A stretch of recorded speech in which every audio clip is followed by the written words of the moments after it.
Piyasalarda bugün nefesler tutuldu. Çok hareketli bir periyot içerisinden geçiyoruz. Ve haber akışları da bu kertede daha fazla artmaya başlayacağı çok potansiyel bir dönem içerisine girdik. Yatırımcılar yeni haber akışları için, yeni değerlendirmeler için tetikte bekliyor. Öncelikle ABD Başkanı Trump'ın bugün açıklaması beklenen bir Rusya kararı var. Ve bu karar yatırımcıların kalp atışlarını artırmaya başladı. Zira masada çok önemli, sert bir madde de var. Derler ki Rusya'ya yapılacak yaptırımlar içerisinde onlardan gaz ve petrol alan ülkelere %500 tarife uygulanacağı şeklinde haberler var. Elbette henüz net bir şekilde doğrulanmış bir haber değil ama bu karşımıza gelirse sadece ticari değil, jeopolitik anlamda tam bir bomba etkisi yaratacak bir haber olur. Ve Trump elbette her zamanki gibi piyasaların dengelerini test etmeye devam ediyor. Long short oyunlarının ustası kartlarını yine açık oynamıyor. Yatırımcılara sürekli olarak bir beklenti yükleyip bu beklentinin tersine açıklamalar da yapıyor. Ve şimdi biz yatırımcılar olarak Trump'ın sabah kahvaltısında domuz pastırmalı omletini yerken tweet atarak piyasalara yeni haberler vermesini bekliyoruz. Bunun dışında önemli haber akışlarında neler var dediğimizde yarın gelecek ABD enflasyon verileri var. Yine yatırımcılar için adeta bir kader anı olacak bu. Çünkü beklenti seviyelerinde bir artış var. Son 3 aylık dönem içerisinde %2.3, %2.4 gibi gelen enflasyon verisinin bu ay %2.6 seviyesine yükselmesini bekliyorlar. Yine çekirdek enflasyonda bir artış beklentisi var. Aylık enflasyonlarda bir artış beklentisi var. Ve bu tablo Fed'in çok hoşlanmayacağı türden bir tablo. Yani bu verilerin gelmesiyle birlikte faiz indirimlerinin hala zamanı değil şeklindeki seslerin biraz daha gürleşmesi çok muhtemeldir. Bu da öncelikli olarak ABD tarafına teknoloji hisselerine ve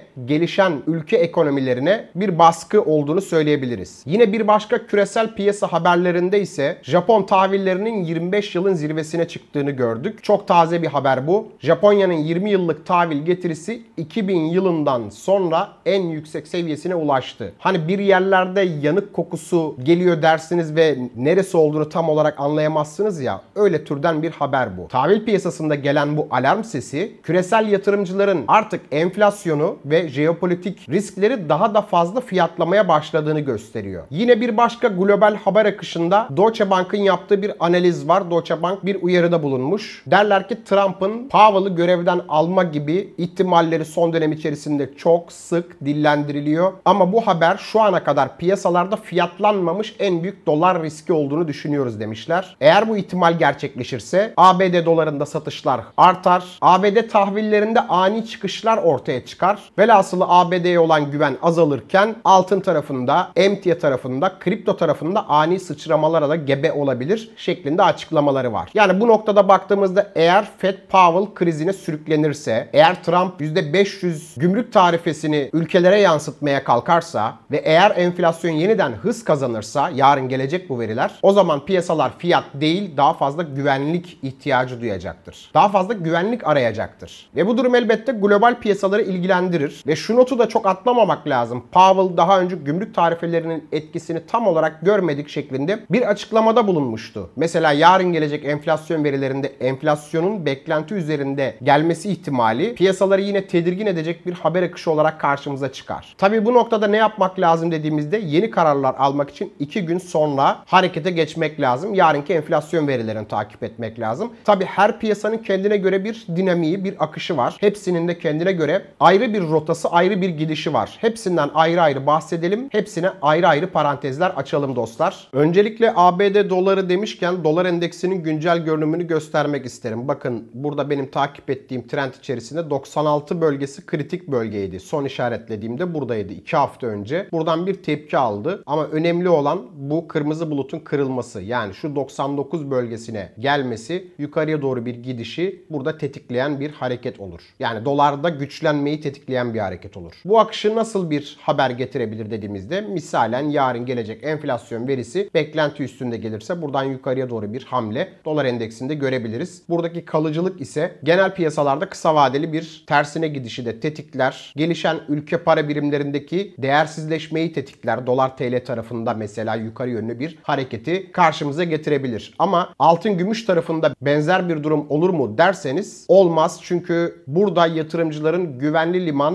arayış algısının devam ettiğini söyleyebiliriz. Video başında anlattığım gibi. ABD tarafına duyulan güvenin azalması altın tarafında, gümüş tarafında, kripto tarafında daha fazla alımları tetikliyor. Yani arzı kıt dediğimiz ürünler kendi trendlerini yaşamaya devam ediyor. Bakın altın tarafında en son takip ettiğimiz seviyeler dahi yatırımcıya bir kazanç imkanı verdi. Ben ısrarla altının yükselişini savundum. Yani geçtiğimiz hafta içerisinde altın alan da bir şekilde kazanç ortamına girdi. %3, %5 neyse çok önemli değil. Daha önce de söylediğim gibi altın zaten volatilitesi, yani fiyat oynaklığı çok yüksek bir ürün değil. Çok hızlı yüksek kazançlar vermez ama piyasalar düştüğünde de çok sert düşüş altın tarafında görmeyiz. Zaten bu yüzden onun adı güvenli limandır. Altının trend yapısına baktığımızda bulut bölgesinin üzerine doğru yeniden çıkışı onun pozitif bölgeye yeniden döndüğünü gösteriyor. Yatırımcıya en son bu işaretlediğim bölgede bir fırsat verdi. Daha önce bu seviyede kendim de değerlendirdiğimi de anlattığım bir seviyeydi biliyorsunuz. Haftalık açılışta altında güçlü trend yapısının devam ettiğini söylemek isterim. Bakın gram bacağına baktığımızda gram bacağında da aynı durum söz konusu. Bu yeşil bulutu uzunca bir süredir hiç bozmadan yukarıya doğru devam ettiriyor. Ve buranın altında bir kalış görmedikçe altın tarafında pozitifliğimi korumak niyetindeyim. Zaten bu süreç içerisinde anlattığımda hep bu. Bulut seviyesine gelen her hamle altın tarafında bir fırsat oldu. Tabii bu benim takip ettiğim, anlattığım bulut kendi indikatörüm. Diğer piyasaları da bu indikatörler aracılığıyla da takip ediyoruz. Özellikle katıl grubunda, katıl sohbetinde çok fazla bunları inceleme, değerlendirme imkanı buluyoruz. İç piyasa olsun, hisse örnekleri olsun, ABD tarafı olsun, kripto para piyasası olsun, hepsinden konuşuyoruz. Velhasılı yatırımcı bir şekilde sabrettiği bu akış içerisinde kazançlarını yine artırma imkanı buldu. Bakın risk almaktan korkan, risk almayı sevmeyen yatırımcıları ön plana alarak yapıyorum altın yorumunu. Risk almayı sevmeyen yatırımcı ağırlıkla portföyünde altın tutmalı. Genel olarak risk alan yatırımcı da bir şekilde portföyünün içerisinde altını yine tutmalı. Bu dengeyi sağlamak tamamen size kalmış. Gece uykunuzu bölen,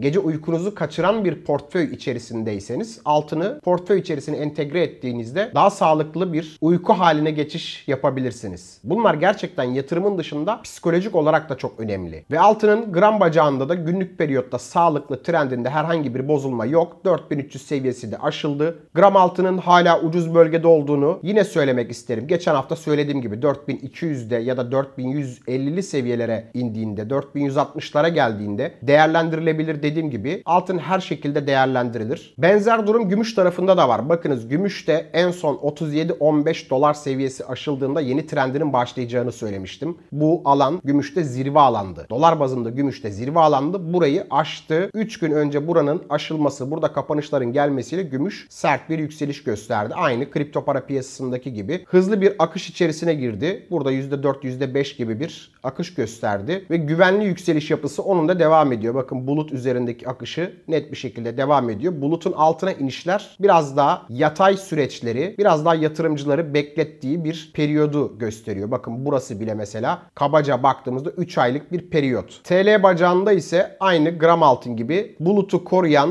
buluta en son temas ettiği bölgede bu bölgeydi. Bu bölge sonrasında bir temas da gerçekleştirmedi. Yükselen ivmesi devam ediyor. Ben ancak bu temaslar ya da indikatörlerdeki ekstra ucuzluk sinyallerine göre yeni alımları anlatıyorum. Gümüşte benim en son alım seviyem bu 41.90 bölgesiydi. TL bacağında hali hazırda oluşan destek seviyesi olarak artık burada 47.48 seviyesini takip edebilir yatırımcılar. Ben altın tarafında, gümüş tarafında pozitifliğimi sürdürmeye devam edeceğimi son videolar içerisinde her videoda defalarca söyledim. Yatırımlarım içerisinde muhafaza etmeye devam ettiğimin altını tekrar çizmek istiyorum. Aynı pozitif akış Borsa İstanbul tarafında yok benim için. Bakın 10.400 bölgesine geldikten sonra tepkiyi yedi. 3 gün önce buraya geldi. Burayı net olarak test etti. Yine tepkiyi yedi. Borsa İstanbul direnç seviyelere gelmesi yatırımcılar için ağırlıklarını azaltma hamlesi gibi bir durumu addeder benim için. Daha önce bunu tekrar söyledim. Tekrar söylüyorum. Yani bir güven ortamı benim için sağlanmadığı için Borsa İstanbul'da değerlendirme yapmıyorum. ABD borsasında bile daha fazla pozitiftim. ABD tarafında ekstra pozitiftim. Çok fazla değerlendirme imkanları bulduk ama orada da kademe kademe risklerimi azaltıp kar alımı gibi hamleler yaptım. %50 seviyesinde ABD borsasında kar alıp dışarıya çıkmayı tercih ettim. Borsa Borsa İstanbul tarafında ise hiçbir şekilde pozitif değerlendirme içerisinde değilim. Ama trend onda da pozitif devam ediyor. Yani bu yeşil bulutu yaktığı bölge itibariyle ve koruduğu süre itibariyle teknik olarak pozitif bölge içerisindedir. Ama ben analiz yaparken ya da alımlar yaparken sadece teknik ölçeklere bakmıyorum. Temel ölçekleri de baz alıyorum. Bunları harmanlıyorum. Kendime göre analizimi yapıp hem kendim değerlendirme yapıyorum hem de sizlere servis ediyorum. Şimdi mesela altın hala değerlendirilebilir dediğimde altını çok daha aşağıdan almış olan yatırımcı arkasına yaslanmış tebessüm ederek izliyor bu anlattıklarımı. Çünkü onlar sıkı takipçi. Onlar sıkı takip ettiği için en iyi seviyelerden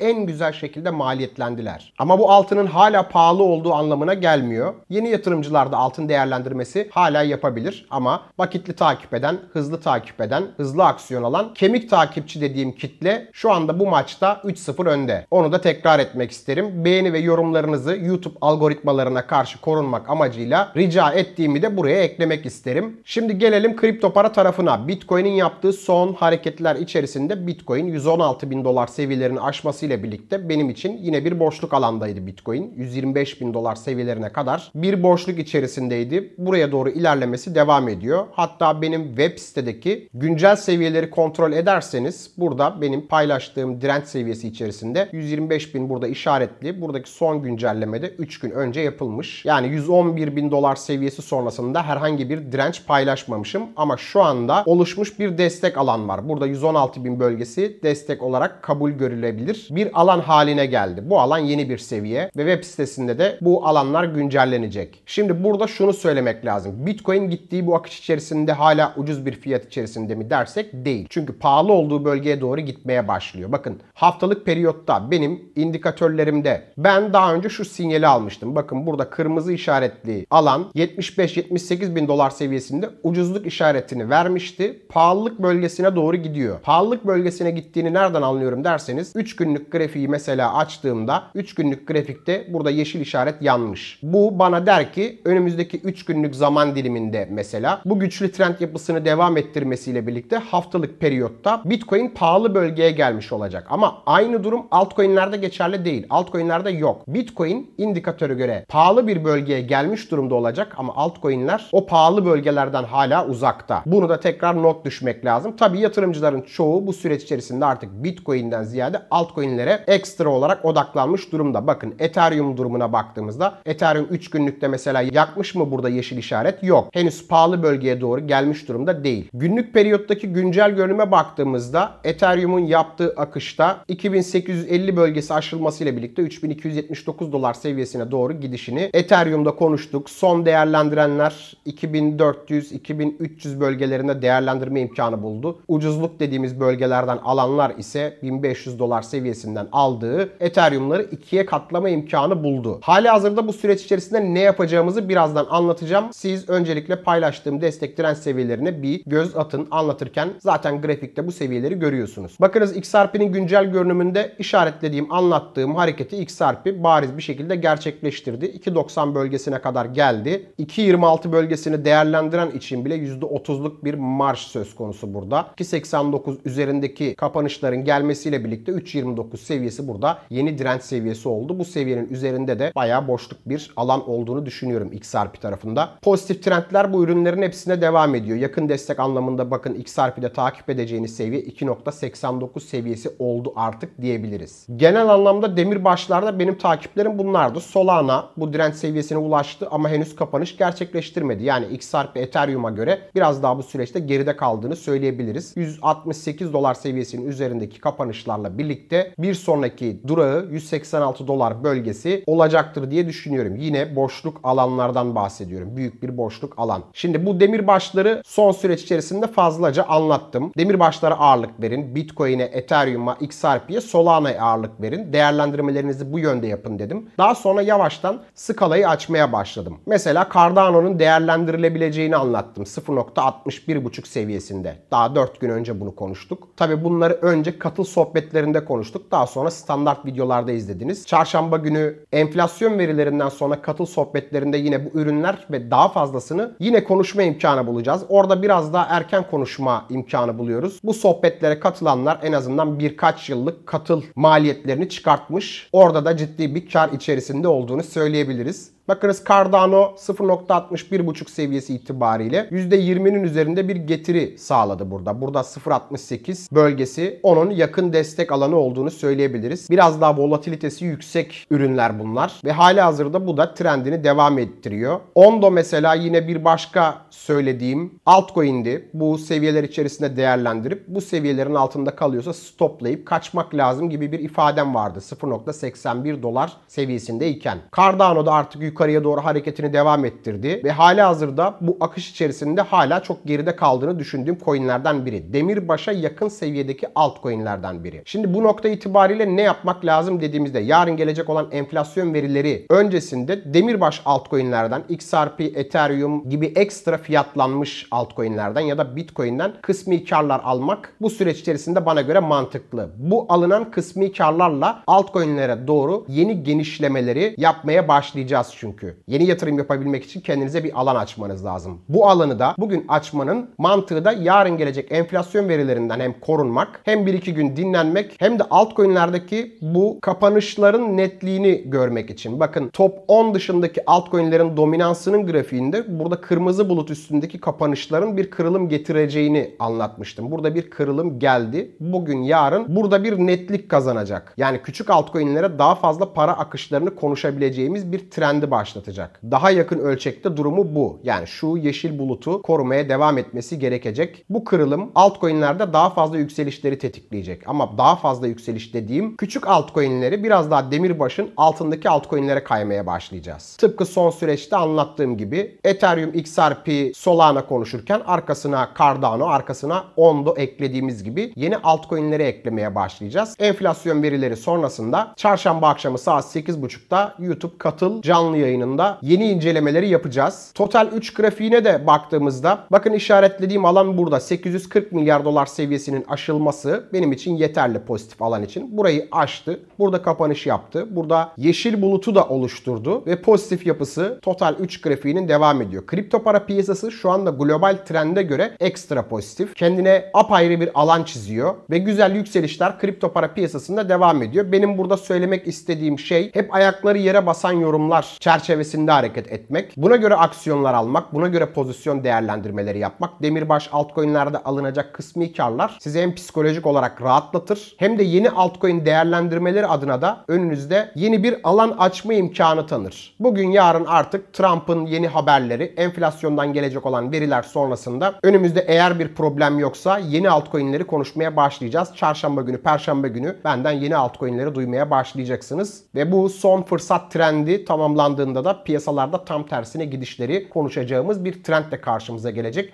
Artık sıkı takip hepimiz için gerçekten çok önemli. Bunların dışında ilave edebilecek şimdilik başka bir şey yok. Fiyatlar ne olursa olsun sizin keyfiniz yerinde olsun dostlar. Bir sonraki videoda görüşmek üzere. Kendinize iyi bakın. Kanalıma abone olup bildirimleri açmanız kendinize yatırım tavsiyesidir. Gelişmeleri gelişmeden bildirebilmek niyetiyle yeniden görüşmek üzere.